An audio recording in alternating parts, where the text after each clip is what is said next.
Close the door, Bill.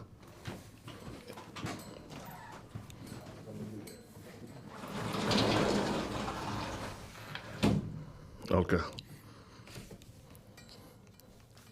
Welcome to season 5 of the Hatchett's Way show. In studio, hope you guys are doing well. Hope you missed us. And we're back to make sure you guys get this good work. We have a legend in the building. Famous, passionate, unwavering, even amongst criticism, which is tough, right? Because the internet can be mean. The great Anthony Brian Logan, also known as ABL. How you feeling, brother? Everything is good, man. Good to be here. Good to be in person doing an interview. I don't get too much of these, man, so I'm glad to be here. No, it's an honor. It's an honor. ABL is a longtime content creator, YouTuber, and a Black Republican. That's right. All right. All right. So let's start off with that. Can you be a conservative without being a Republican? Oh, yeah, you definitely can be, because a Republican really, when you say that I'm a Republican, I'll receive it, because that's just what most people would understand when you're talking about politics. They're going to say, okay, Republican, Democrat. But me personally, I say I'm just a conservative. That's how I operate my everyday life. Okay. A Republican referred to your political party. So if I was trying to be the president, I'm trying to be a mayor or something like that, okay, that's my party affiliation. But me, just every day walking around, I'm conservative, aside from my politics, aside from being in office or something like that. Give me a couple of examples of what conservatism is. Okay, just a few things. Just how you behave, your behavior. Like I'm not cussing, no foul language. Yes sir, no sir. Just like some hospitality, being a gentleman, that type of thing. Not wanting to have drugs everywhere.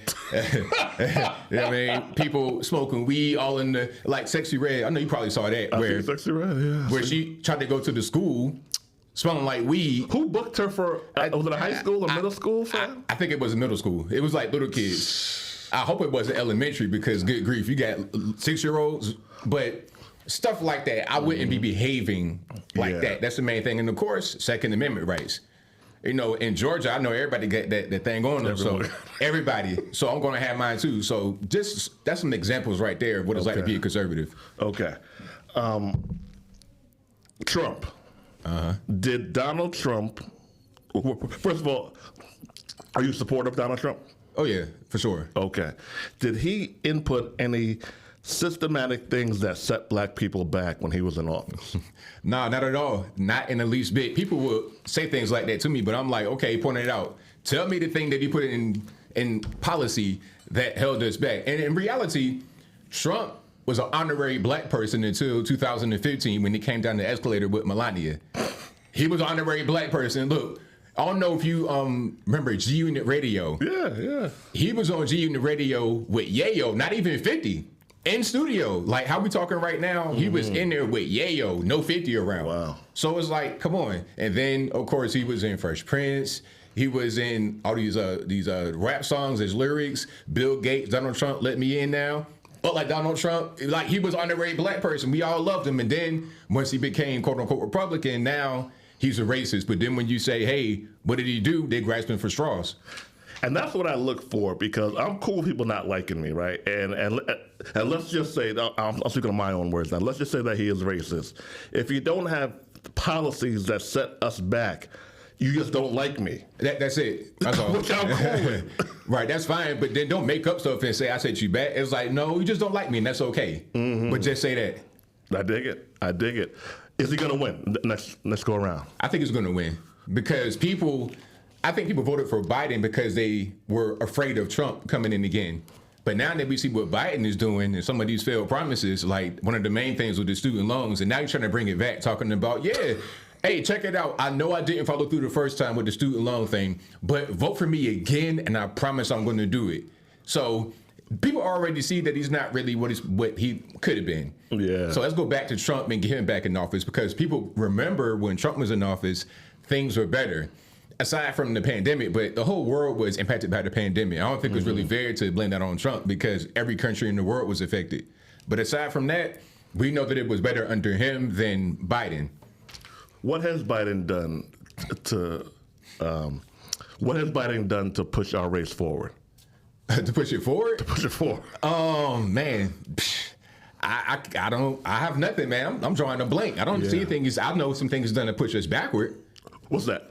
The illegal immigration. That's the main thing. Because when he came into office, he signed executive orders to loosen the border patrol and their impact. And then also the wall was being built at this time by Trump. There was materials down there getting ready to be constructed. And then Biden said, okay, sell all that. Stop the construction and sell the materials. And then just let the border be wide open. And then when the border's wide open, where are they going to come? They're going to come to the black community. Yeah. Okay. And then they say, oh, well, they do jobs that you don't want to do. Really? Is that true? Well, I saw in New York City where they were stomping out police officers, doing gang robberies in houses all over the country. Like they stomped the police officers out, got out, no bail, and then they fled to Arizona and had to go on the manhunt. So things like that have definitely set us back because of the economics. There was a study that came out from the congressional, it's like a congressional Republican committee. Okay.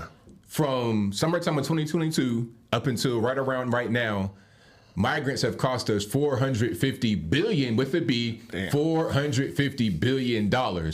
So when they say, oh, they do jobs you don't want to do, really? We spent $500 billion on them. We getting crime, violence, disease, drugs, everything. How are they helping? They hurting. Yeah, that's you can't argue that. When have one of us as black people done our best as a race in this country? In the 1900s, I say like Reconstruction up until civil rights. That was our time. People can talk about like 1920, 30, 40, 50, 60. People can talk about racism. Okay, you're always going to have racism. You're not going to really be able to get beyond that. But aside from all of that, how are we doing? In spite of all of that, even with all of that, how are we doing as a people? One thing people point to is Black Wall Street, Tulsa, Oklahoma. Okay, it get bombed, it get burned down. It was actually rebuilt 5 years later, and it lasted up until integration. They don't talk about that part. They talk about just the destruction and say, oh, well, we can't have anything. Yes, we can. We built that back 5 years later, and it lasted for 40 more years until we abandoned it because, okay, let's go to the white man's store instead. That's what we did. When have we been at our worst? Slavery. After slavery. After slavery, 1980s, crack. Wow. Yeah, that was the worst. I remember that. That time. My uncle, my dad's oldest brother died at age 36. He had HIV. And he was using intravenous heroin and also selling drugs. And then just the violence, man. You're talking about things going on right now with Chicago, New York. I mean, you had 1,000 murders a year, Chicago and New York, both, and a bunch of other places in the country. I mean, we got videos, we got TV series about it, Snowfall and BMF. All of that was going on. It was a crazy time. Yeah, I'm 42 next week. How old are you? You're a little bit younger than me, right? I'm 39. I'll be 40 in September. Okay. So I remember growing up in the 90s in New York. It was a rough time. It was a really rough time. But how are we doing now? We're doing okay. Okay. I'll put it to you this way. As far as all black folks in the world, every group, we're talking about Africa and South America, et cetera, we're doing the best. Okay. But we have some issues. And that can't really be. We're doing better than the 1980s, but we're doing worse than the 1950s. Gotcha. What are 3 to 5 things needed to improve the race? One thing I would do is get rid of the government dependence, the government incentives. So what's going on right now is that we got a bunch of these single parent households that are being incentivized by the government. It's no big deal when you can have 3, 4, 5 kids and have it subsidized by the government. You're not really worried about having the father. You're not really worried about being a parent. You could just produce these kids. I've heard stories, and we all know about kids that are being born just for money, just for resources, not just from the government benefits, but also from the child support system. That's something else. Family court law, that needs to get really tightened up, because if you don't have that under control, I mean, you have a lot of problems. Also, the lack of accountability when it comes to criminal justice. We think that we are being targeted unfairly by police, and that can happen sometimes. I'm not trying to discount that, but usually what happens is we get slaps on the wrist at best. Okay, Lil Johnny then went and shot up 15 people. Okay, he did drive-bys, like it was a shooting when I was in Virginia still. It was a shooting that made the news, like right in my neighborhood.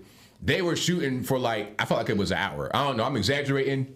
But on the news the next day, they were interviewing old ladies.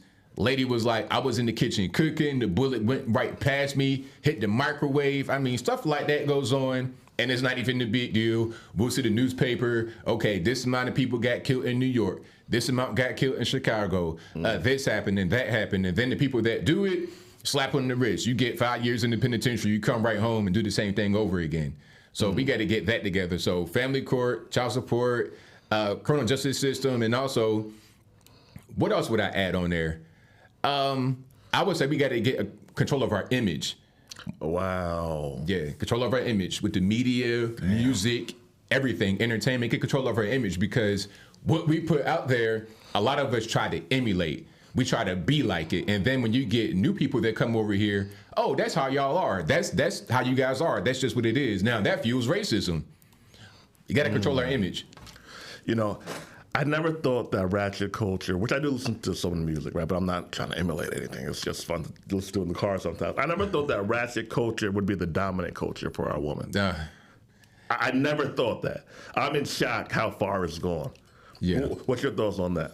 It's really crazy, man. And I think what's going on is that these women see how much attention these women get. So just for the attention, they want to do it. And it'll be, you wouldn't even expect women that didn't even grow up in that kind of environment. You grow up in the suburbs in 95% white school, and you want me like Sexy Red. It's like, because they see the attention she gets, they see like she's with Drake and all these guys. Okay, I want to be like that because she gets that attention. I want that attention too. And then it kind of snowballs. Then it's expected of you. If you don't behave a certain kind of way, now you're bullied. Okay, you're not ratchet, you're not with us, you're not doing this and the third. Okay, well, you're not going to be part of this friend group. Now you become isolated, and it's constant pressure on social media, through music, media, everything else, everybody telling you. So it's just right there, and then that becomes a dominant culture. Single parent households, whose fault is it? Single parent households, it's our fault, but it's also the fault Us of meaning men? Well, men and women. Okay. Men and women, like the black community. Yeah. But it's incentivized by the government because, okay, I'll break that down. All right. You have the women, they don't really care who they with because they know if all else fails, they have the government to fall back on. There's not going to be a time where they just out back. And then the man, a lot of these guys who are the very few, I might add, producing all these kids with a lot of these women, they don't really care. They just out here just slanging it. Whatever, no raw, no condom, whatever, it's fine. But the government incentivizes it because, okay, you get all these safe guards, you get WIC, EBT, TANF, Section 8, all these programs, plus the child support system, which ain't nothing but a racket, and the government gets their take first. I saw a friend of mine's credit report, and child support was on there, and it said Commonwealth of Virginia. Oh, that's interesting. So it's a government thing. That's why it's not going to be canceled. Like, going back to your man Biden talking about student loan debt. I didn't say he's my man. not your man. Not your man. Going back to Biden talking about canceling student loan debt. They're not going to do that because it's a government debt. The same as child support.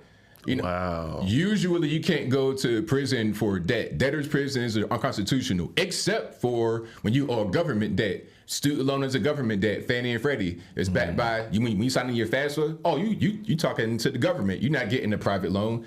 Like a credit card, if you owe credit card debt, it doesn't matter how much it is. Unless you engaged in fraud, you're not going to prison for owing the money. But you get a student loan and you buck on that, they can garnish your wages and do things like that. You won't go to prison, but child support, they're going to do all of that, garnishing your wages, everything, and send you to the penitentiary. That's why they're not going to cancel it, because they got so much power to extract it from you. And they can dangle it in front of us. Oh, I'm going to do it next year. I'm going to do it next year, just so we keep on voting for them. That's it, exactly. Damn. Marriage, make relationships work. Should there be an institution? Should our community have arranged marriages or semi-arranged marriages? Should we practice polygamy? Man, this is a deep topic because our numbers are like 70% with single-parent households, right? Yeah. Roughly? Okay, so how do we change that? You got to change the culture first because I mean, the single parent households, they had no intentions on getting married at all. A lot of times it was just, Oh shit! yeah, little one night stand type situationship. I never thought about that. Oh yeah, Manny never had a it was never no intention to get married. It was just, okay, a baby is here.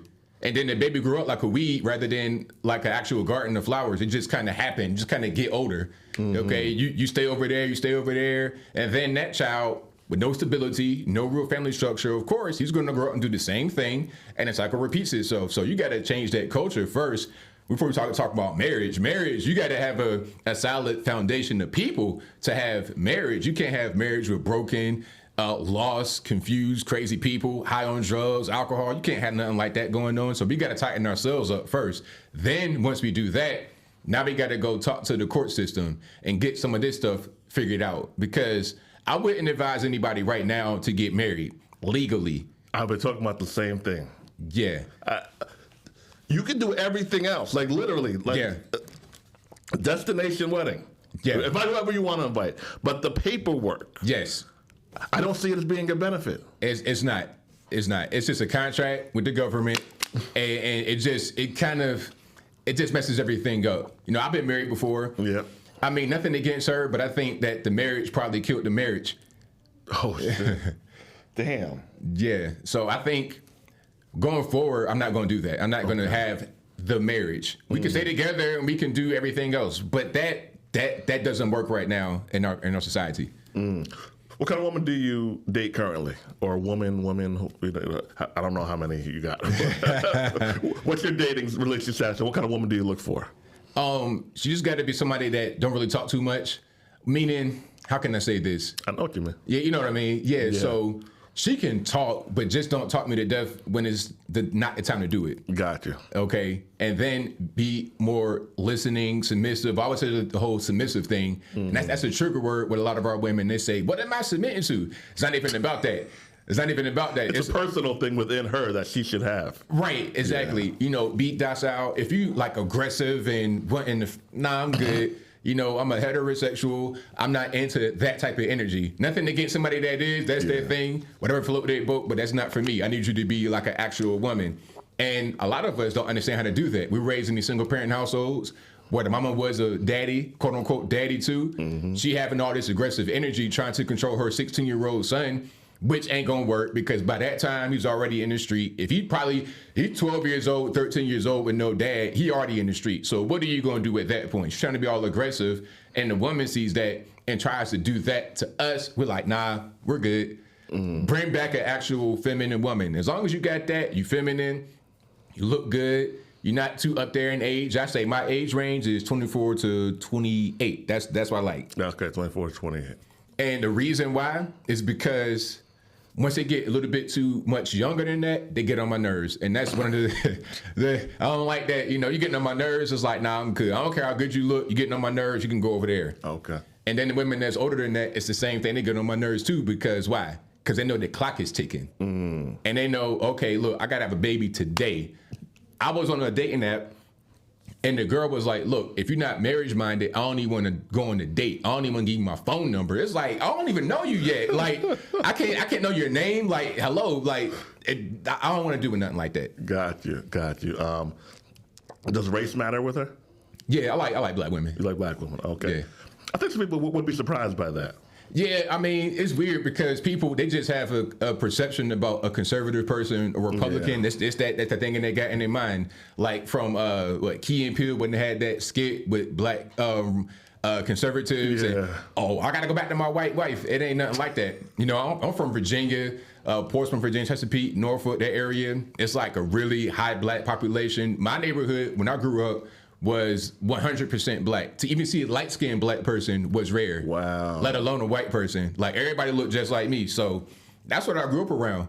I mean, I don't understand. And even in the city, 55% black in Portsmouth. I mean, that time had like 125,000 people. And in the area, there's a lot of black folks. That's where they first brought everybody. That's where they first brought the boat. So, yeah. So you can be a black conservative and strictly date black women. Absolutely, 100%. I think a lot of us are conservative or have conservative views, but we're scared to use the word because liberals can be bullies. Yeah, and we're scared to also kind of alienate ourselves from our family. You know, we don't want to have, you know, your grandmama talk to you at the family reunion. Your mama is mad at you, calling you, talking about, hey, I saw what you put on YouTube. I ain't like that. Yeah, they don't want no kind of conversations. Let's touch on YouTube for a second. Are you a full-time YouTuber? Like, is that your main source of income? Full-time, yep. You were talking about numbers, what you make, how you generate revenue and all that good stuff? Well, I can't get into the exact numbers, but I'm 6 figures and above. Nice. But how I generate my revenue, so basically when I put up my videos, you got AdSense. What I'm gonna do now, I had paused on doing ad reads. I did them for a few years ago, but now I'm gonna do more ad reads, and that's gonna be the ad reads I got, and I got an ad guy who just hit me up the other day, and the ad reads I have will be the equivalent of my AdSense revenue. And then I have some money. I have merchandise I sell, and I may do speaking engagements. I met a really good guy. Shout out to Morris Morrison, good speaker. I met him in the store just randomly in Costco in Chattanooga. Oh, wow. And he put me on. He was like, hey, man, I got so many engagements. I might not be able to do some, so here, take that. That's what's up. Yeah. That's how much you charge for the engagements? Minimum 5 to 10,000. Nice. What's Blexit, and is it still around? Well, Blexit, that's Candace Owens and Brandon Tatum. That's their organization. Okay. And they're still around. What they do is they're trying to, they're kind of like Turning Point. I think actually they've been absorbed by Turning Point. So now you're going to see Blexit powered by Turning Point. What they do is they try to reach out to the Black community and get people to be more conservative. And there's also a space, if you are conservative already and you Black, that's a space for you. One thing that we did with Blexit back in 2020, we did a march in Washington, D.C., 2,000 Black and other Hispanic or whatever, mostly Black, 2,000 of us marched in D.C. with the police escort. And then we went to the South Lawn in the White House and saw Trump speak. So, we do stuff like that. Candace Owens, what's your thoughts on Candace Owens? Candace Owens, I'm a big fan of hers, always a good person. I met her many times, was always genuine, always looked out for me. One of the first times I met her, people were doing hit pieces on conservatives, trying to dig into history. She was like, hey, they're trying to come after you. I'm hearing some things. She always look out. Just a really, really genuine person. She is really like that. People might see her and they may think that, oh, that's not really her. She's pretending. No, that's her 100%. Who overranks themselves more, men or women? Oh, I would say the women. Yeah, for sure. Ain't no doubt about that. Men kind of underrank. We're kind of more self-deprecating. But the women, hey, you know what? I'm a 10. You look like, a lunch lady, but I'm a 10. Kendra G Show, you said that you watch it. I watch it sometimes too. I've noticed that a lot of women who would be considered beautiful, very pretty, very attractive, have lower requirements than a woman who could be considered average or below average by most society standards. Why is that? There used to be a day where the least attractive woman, and I'm talking in generalities, would be the most humble. All right, cool, this is where I'm at, this is what I can get, let's make it work. But now it's no, everyone needs an ABL. What happened? Well, there's a few things going on. First, the woman that is attractive and can get whatever she wants, she didn't already had it, so she's not really impressed by it. It's not really a thing. What she wants is a more realistic and just a more a natural, a more organic connection. She's not really worried about all the extra stuff. He got to make $100,000. He got to be 6'8", play basketball, shoot dice. She's not really worried about that because all that's accessible to her. It's a real thing for her to be able to have. Yeah. It's okay, if you're a millionaire, you're not trying to say, I got to get $1 million. You already got it. So it's not really a big deal to have $1 million. But to women that are a little bit less attractive, lunch lady-esque, okay, big back-esque, they are trying to get that thing they never had. It's a fantasy for them. It's a fantasy. But also, here's something else. The dating apps. The dating apps have kind of ruined it because here's what happens. On a dating app, a woman that might be a 2 or a 3 at best now has access to every guy, everybody, even the 10s. A 10 will on the slow Tuesday go ahead and slide in the 3's DMs. Okay, normally she would never get this guy at all. Slow Tuesday, yeah. Shout out to Coach Greg Adams for that one. Yeah. But you would never be able to have that connection normally without apps. But now she can have access to the whole world. So because she had one quote unquote 10 guy from an app for one night, now that's the new standard. I saw a woman on Kendra's show who said that she needs a guy who makes $500,000 a year. And her reason was because her ex made $500,000 a year. And when Kendra kind of drilled in, it wasn't a real relationship, it was a casual relationship. Right, of course. But that's her new bar because he made $500,000. $500,000. 500, and they don't have any real concept of what money is. They have no idea. They just think, oh, 500,000, yeah, he made it, so you can make it too. Not realizing how rare that is. And then, like you said, talking about that's her ex. Was it your ex, or was it like just some kind of hookup type situation? Okay, if you want to get that, it's guys that do that. But see, what'll happen is they want that hookup guy to be now the relationship guy. Wow. But it was never that. So you never really had that. It's a fantasy. It's what they want, it's what they crave, but they're never really going to get it because they never had it. Is your goal to have children? Is that in your equation? I mean, that's a thing that I would like to do, but if it doesn't happen, that's fine. I got nieces, nephews, and people that kind of look up to me, so that's okay too. But definitely kids, that's why I got married, was to have kids, but unfortunately it didn't work out. Okay. You know what I realized, and I don't brought it up because you brought it up. We both are married, and we're both no longer married. People are very insensitive about when men get divorced. Yeah.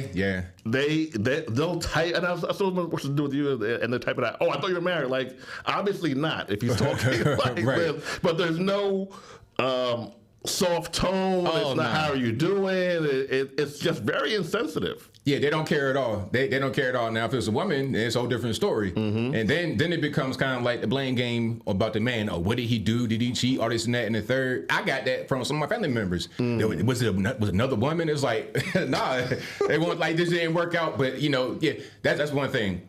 Men, we don't get the sensitive treatment. We don't get the caring. So that's why I tell people, as a man, you got to be kind of cold-hearted. Yeah. You got to be, because ain't nobody going to really give you them kid gloves, and you can't expect it. It's all on you. It's all on you to do.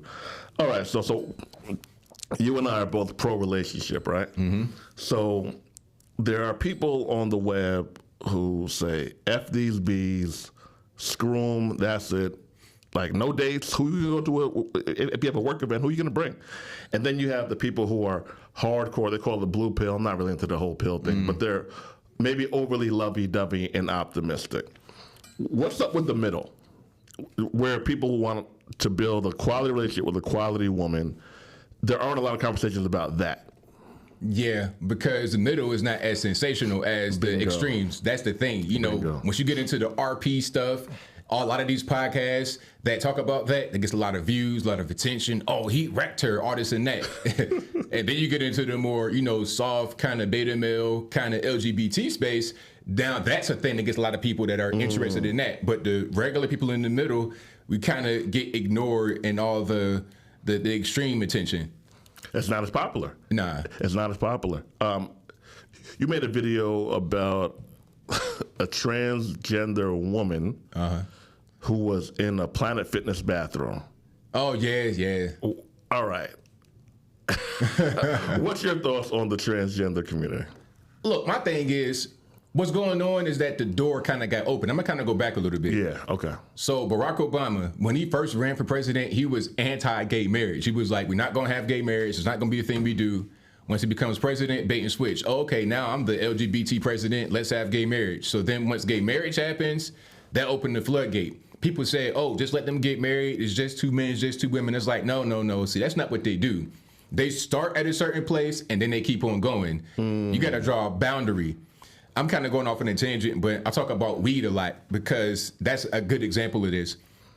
Weed, the gateway. As a gate, like, see, look, weed was always like this taboo kind of drug. It was kind of illegal, but kind of legal. It wasn't really a big deal, but it was. It wasn't a thing that was accepted legally. But then once you just remove that from the taboo space, there's nothing else to occupy that space. There's no other barrier for other things. So it's like, okay, what do we put there now? Now they're talking about legalizing shrooms. And then once you go to the West Coast, California, you could pretty much shoot heroin, smoke crack outside, and you're not going to get arrested. It's all good. Matter of fact, The Biden administration has sponsored these crack kits. You ever seen these? No. A crack kit has a crack pipe, fresh stuff in the package, What? crack pipe, a heroin needle, chapstick, because if you're smoking your crack, you might have your lips get chapped and stuff like that. It has a bunch of different things in there. Maybe probably some Narcan too. So if you OD, you can revive. All of that in the pack. They give it out for free. So they're giving you the paraphernalia. They're incentivizing the drug use. You see, but it all started from when weed was kind of taboo. It's not anymore. Now shrooms. Now here's the crack kit. Same thing with the transgender. Okay, gay marriage. All right, 2 men, 2 women, we redefine marriage. Okay, so since you could be a man getting married to a man, why can't I be a man and say that I'm a woman and be treated as such? Why not? Why can't I do that? And what that did was open the door to cold perverts, mostly men, who wouldn't be in women's spaces. I saw this sorority in Wyoming. You have regular sorority sisters, and then you get this big 6'2", 280-pound white dude talking about some, I'm a sorority sister. Like no female clothing, looking like a whole plumber in there. All right. And the women are like, this guy's in the mutual space, that they have a sorority house on the couch, looking at women halfway dressed, getting out the shower. That's their goal. They used the whole LGBT thing to get into that space. Same thing with Planet Fitness. Why is a man in there with a towel shaving? For what? Why can't you do that in the men's room? It's because he wants to be in the women's space, a place where you shouldn't be, by using the whole LGBT thing. And the woman asked him, hey, what are you doing in here? I'm a woman. You can't tell me anything different. Looking like Tim the Two-Man Taylor, Bob the Builder. But yo, I'm a woman. What you gonna do? I'm LGBT. And then she's going to the front desk and like, we can't do anything because it says she's a woman. And that's the thing. It's to open the door for the perverts to come in and do whatever they want to do. Men were speaking up about this early, and we got silenced by a lot of women. Yeah. Because we saw where this thing can go. And now a lot of women are like, damn, like this thing is going pretty far. Today, if somebody wants to start a YouTube channel today and to grow it, you have over 1 million subscribers. That's right. Congrats. Thank you. You're cooking. Today, what would be your 2 to 5 steps that they need to have in place? Well, the first thing is just start your content, because people always, this is a question I always get. They say, hey, ABL, how can I start my channel? What should I buy? I'm like, you focus on the wrong thing. Don't worry about equipment. And like all the bells and whistles is cool, is good, but just start. Like when I started, this is 2015, I had a BlackBerry with the full keyboard, no camera, no microphone, just a BlackBerry, and I had it's like a 10-year-old iMac tower. So what I was doing, I was recording voice notes on my BlackBerry, transferring it through Bluetooth to my iMac, and putting up pictures from Google and videos. That was my first YouTube videos. If you go back and look at oldest, you'll see I'm not on there. It's just me talking. And then once I started to make money from those, I invested. Okay, now I can get a webcam, not even an actual DSLR, nothing like that, a webcam, basic. But this is before I even had a smartphone. Remember, I'm dealing with a BlackBerry. I can't do nothing on this old school BlackBerry Bold or something like that. But now you got these phones. Look, an iPhone, you got it right there. Get a tripod, put your phone right there and start talking. That's all you need. So just start. That's the main thing. And then also you need to be consistent. What are you going to talk about and how often? I would say put out content every day. Okay, you working regular 9 to 5, that's fine. When I started my channel, I was still a graphic designer, so I still had clients. I would do that all day, but I would still make time for my videos. I did that for about 1.5 years until my YouTube took over. So keep your day job. Don't quit. People want to quit and just jump out the window. It's like, no. Just work a regular job and put out videos consistently on the side and keep it consistent. Keep going. Don't stop doing it. Work on your thumbnails. Have something kind of attractive. But the main thing is getting that content out and being consistent. Because if you don't have those 2 things, you could buy all the microphones. It ain't gonna work. It ain't gonna work. You know, people have a whole room full of equipment and 0 subscribers. It's like you did that wrong. You did it the other way around. Yeah. Collaborations. Who do you tend to work with in the YouTube space? Nobody really. Like, I pretty much do my own thing. Sometimes I'll do stuff like this. Okay. But nobody really. It's not because I don't like people. It's just because I'm focused on just putting my content out. I got you. That's pretty much my thing. Sometimes I get requests from friends to say, hey, can I come on your show and talk about X, Y, and Z? I'll do that for people I know, but beyond that, not really too much. Got you. Kanye West. What's your thoughts on Kanye West? Oh, I like Kanye a lot. They can never make me hate Kanye. They were trying. Oh, they were trying so hard. Nah. And you know what's wild? And he did say some things that I disagreed with. Yeah. But nothing worse than what rappers say a whole lot of times. Nothing even close to being that bad. Right. Why were they trying to push the hate? Why were they trying to make us hate Kanye? Well, there's a few things. First, because he came out and put on the Trump hat. That was the first. The Trump hat was the first time. That was the first thing. That started off just a lot of mess. Mm-hmm. And then after that, he started talking about the Jays and they did it and talking about Israel. That was a problem as well. When you're going on podcasts talking about these people, and it's like, well, wait a minute, hold on, you can't do that. So that was a problem. And that was really the main things. Those two things, that was the main thing that we're trying to get. That set it off. That set it off. 2030, will we have more single-parent households percentage-wise or less single-parent households? I don't really see it changing too much. Okay. I see it being pretty much the same. If anything, it'd be more. Because the way our society is going, I don't really see a change needed. Because we got social media. Social media is kind of reinforcing a lot of the negative stereotypes. Hookup culture, stuff like that. It's going to be kids just born willy-nilly, randomly. You're going to have kids born on the TikTok reel. Okay. I think you're right with that. I definitely think you're right with that.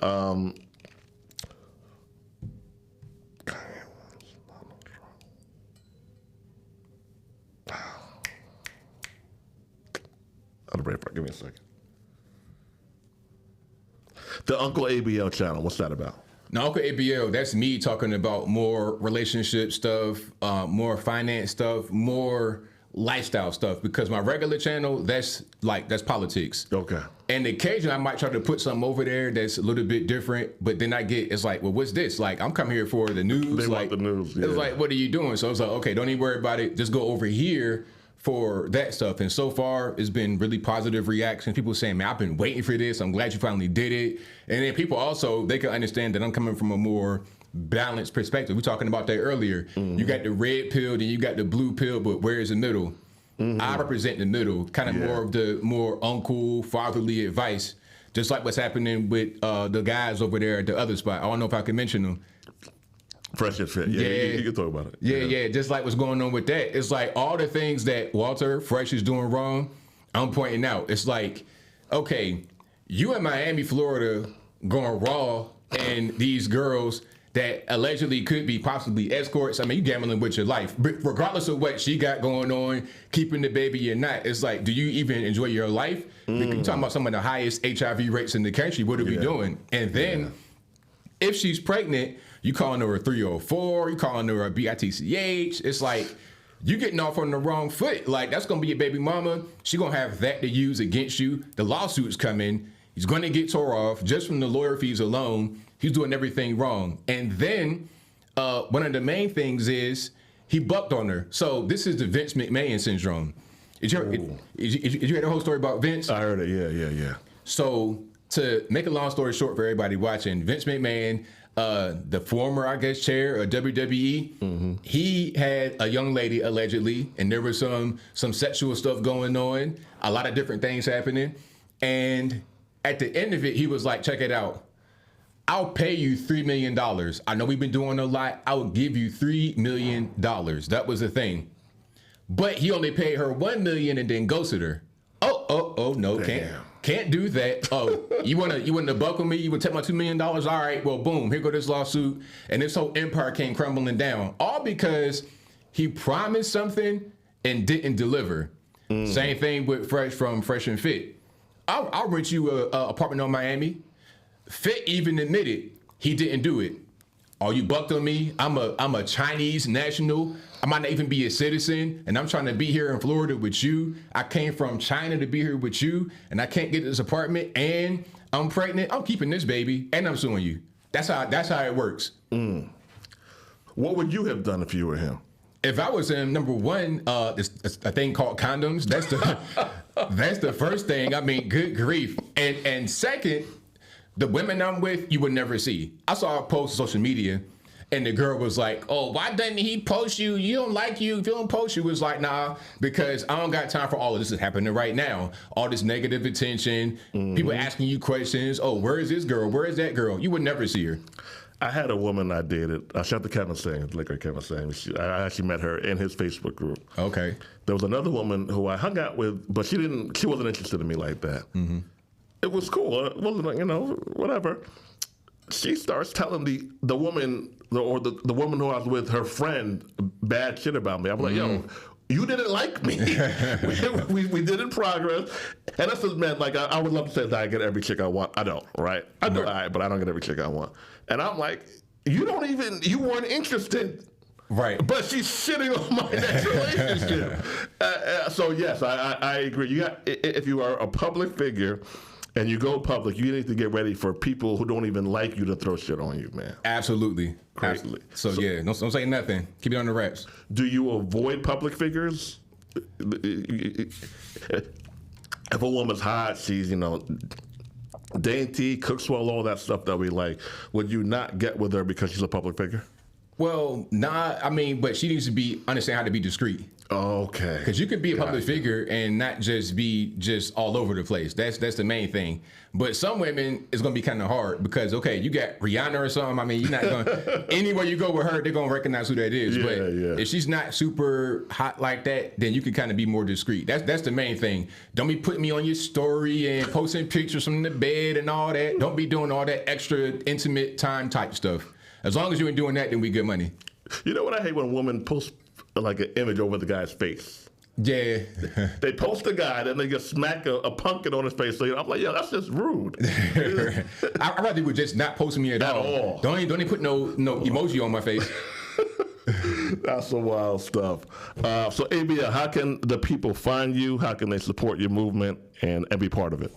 All right, so the best way to do that is to go to my YouTube channel. You can just search ABL on YouTube. I'll come right up. And then I have a website, AnthonyBLogan.com, ANTHONY, the letter B, LOGAN.com. You could go to the contact page. Everything's on there. My Instagram, my Facebook, my Twitter, all of that is right there on the website. Really easy to find. Anthony Brian Logan. Check me out.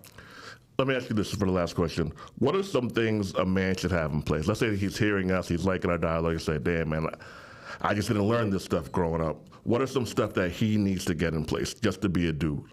To be a dude, you got to have discipline. You got to be very, very disciplined. You got to be able to understand how to spend money when you have no money, because you're going to have periods of time where you high and periods of time where you low. You got to be able to understand how to navigate all situations. Let's say everything falls apart, you lose your job. Okay, how are you going to reduce your spending? How are you going to survive? How are you going to take care of yourself? Understand how to do that. Understand how to make money. Have a skill, have trades, have multiple skills. Working with your hands. Okay, you know how to change a tire. You know how to, do certain little household things. Have your skills together. So discipline, skills, money management, and also people skills. How to talk to people. People skills. Yeah, how to respect men and women, regardless of whether it's a romantic thing going on, just how to talk to people. Mm-hmm. So, in other words, get out the house. Get out the house, man. Men need to get out the house, bro. Yeah. Man, the best. So I met two women this week, and I met them both out the house. Right. You got to leave. Internet's cool to get stuff started, but it can't be your total life. Oh, let me ask you this. Finances in a relationship. How do you do it? You do 50-50, she pays some stuff, you pay everything. How do you structure it? That's a good question. So I don't believe in the 50-50 thing, but see, okay, now I got to talk a little bit. Okay. So sometimes when a woman hears that a man does not do 50-50 and he pays all the bills, what she thinks is, I do nothing. I just sit on my hind parts all day and eat and get fat and everything else. I'm like, no, we ain't doing that. Check it out. What I'm going to do is I take care of all the bills. Don't even worry about it. But you're going to work. You're not gonna be just in the house chilling. And they say, "Oh, well, I'm a homemaker." Look. You can run a vacuum cleaner and a washing machine. You pushing buttons. You ain't doing nothing all day when the kids at school. You chilling. Okay, I need you to be doing something. You don't got to be like a doctor or nothing like that. But okay, if I met you and you were a nurse, all right, I'm gonna need you to keep doing that. You don't got to be full time, but still do something. Don't be in my face all day. Don't be just at the crib laying, getting fat. Do something. That's the main thing. So I'll take care of all the bills. Don't worry about it. But you're gonna work. A woman with kids. How do you feel about her? It just depends. That's a good question because sometimes it's okay. So for my age, I can date older or I can date younger. I'm not necessarily into the older women, but let's say I did. Let's say she's in her 40s. She probably already got grown kids, so it's not even a big deal. It don't matter because it's not going to matter. Yeah. And by grown, you mean like 15, 16 up, 18 up? Yeah, if they're self-sufficient, that's the main thing. Gotcha. Yeah, but if she got little kids, that's going to be a problem because they're going to take a lot of her time. So when you're trying to date, when you're trying to actually get with her, it's a high chance of her flaking because she got these kids she got to take care of. Okay, the babysitter flaked on her, or the baby daddy's tripping, or her daughter got an ear infection or something like that. So now she got to tend to the kids. Meanwhile, you got time and it's valuable, it's precious. You set this time, you set it aside, you cleared your schedule, but her daughter got sick, so she can't come. Meanwhile, woman who doesn't have any kids does not have that added variable of time that could kind of get taken away because of the kids. So as long as the kid's self-sufficient and they don't need you all the time, then it's fine. But also, here's one more thing. I need you to not have baby daddies is going to be crazy and try to come do something to me, right? I'm not trying to have, OG Bobby Smoke come to me, talking about some, oh, you with my girl, I'm going to kill you. Ain't nobody got no time for that. No. I got you. All right, guys. Season 5, episode 1. We lit. Shout out to the great ABL. Subscribe. Go buy something from him. And let's bring the moderate men back. All right, guys. Peace. Peace. All right. Thanks, man. No problem. Appreciate it. Let me get them to the picture. All right.